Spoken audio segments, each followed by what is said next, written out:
ஜெய் வாராகி, என் அன்பு குழந்தையே, என்னுடைய தங்கமே, என்னிடம் எதுவுமே இல்லை என்று எதற்காக இப்படி பேசுகிறாய்?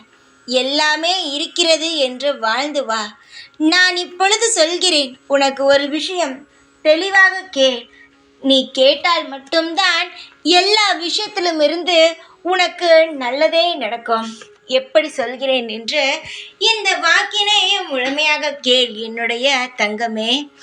உனக்கு இப்பொழுது நேரம் சரியில்லாமல் தான் இருக்கிறது. ஆனால் இப்பொழுது எல்லாவற்றையும் சமாளிக்கும் தைரியம் இருக்கிறது. சில நேரங்கள் சில சந்தோஷங்கள் நடந்து கொண்டுதான் இருக்கிறது.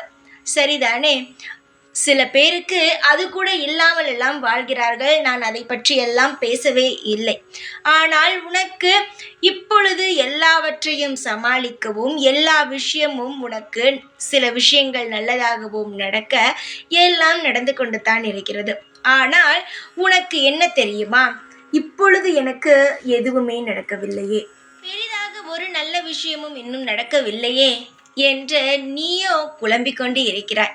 குழம்ப வேண்டிய அவசியம் என்ன இருக்கிறது சொல்? எந்த ஒரு அவசியமும் கிடையாது தங்கமே. ஒரு உதாரணத்திற்கு ஒரு கதை சொல்கிறேன். ஒரு பணக்கார கிழவி ஒரு வீட்டில் இருந்தாள். அவளுக்கு அதிகமான வேலைக்காரர்கள் வேலை செய்து கொண்டு இருந்தார்கள், பெண்கள். அவள் எப்பொழுதுமே சேவல் அதிகாலை கூவிய உடனேயே அந்த வேலைக்காரர்கள் அனைவரையுமே எழுப்பிவிட்டு அவர்களுடைய தூக்கத்தை கலைத்து வேலை செய்ய துவங்க சொல்வார். அந்த வேலைக்காரர்கள் எல்லோருக்கும் இன்னும் கொஞ்ச நேரம் தூங்கினால் நன்றாக இருக்குமே என்று தோன்றியது. அப்பொழுது எல்லோரும் என்ன யோசித்தார்கள்? கிழவி அந்த சேவல் கூவியதினால் தானே நம்மளை சீக்கிரமாகவே எழுப்பிவிட்டு வேலை பார்க்க சொல்கிறது. அந்த சேவல் இல்லை என்றால் நம் இன்னும் கொஞ்சம் நேரம் தூங்கலாமே என்று நினைத்தார்கள். அதற்காக அனைவரும் சேர்ந்து அந்த சேவலை கொன்று விட்டார்கள். அதற்கு பிறகு அந்த கிழவிக்கு இரவு எது பகல் எது எதுவுமே தெரியவில்லை.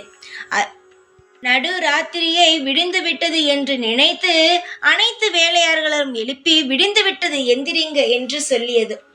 அப்பொழுதுதான் அனைவருக்குமே தெரிந்தது, இந்த சேவல் இருந்திருந்தால் கூட நம் அதிகாலை தான் எழுந்திருப்போம். இந்த சேவல் இல்லாததினால் அந்த கிழவிக்கு நேரம் எது என்று தெரியாமல் நம்மை நடு ராத்திரியில் கூட தூக்கத்தை கலைத்து விடுகிறாளே என்று கோபமடைந்தார்கள். புரிகிறதா? இருப்பதை வைத்து முதலில் சந்தோஷப்படுங்கள். அவர்கள் நினைத்திருந்தால் இரவு முழுவதும் தூங்கி அந்த சேவல் கூவிய பிறகு எழுந்து வேலை செய்யலாம். அந்த சேவலை கொன்ற பிறகு அவர்களுக்கு தூக்கமே இல்லாமல் போய்விட்டது. அந்த கிழவி எல்லா நேரமும் எழுப்பி விட்டு விட்டார். அதனால் இப்பொழுது எது இருக்கிறதோ அதை வைத்து தாராளமாக வாழ்ந்து வாங்க. நிச்சயமாக உங்களுக்கான ஒரு சந்தர்ப்பம் கிடைக்கும். அதை நான் ஏற்பாடு செய்கிறேன். அந்த சந்தர்ப்பம் கிடைக்கும் போது உனக்கான நல்லது நடக்கும். கவலைகள் இனி வேண்டாம். நான் சொன்னது உனக்கு நன்றாக புரிந்ததா? கவலை வேண்டாம். நிம்மதியாக சந்தோஷமாக இருந்தால் உன் வாழ்க்கையில் அனைத்தும் கிடைக்கும். எதிலும் அவசரப்படாதே. தேவையில்லாமல் எந்த ஒரு முடிவையும் எப்பொழுதும் தவறாக எடுக்காதே. உனக்காக நான் இருப்பேன் எப்பொழுதும்.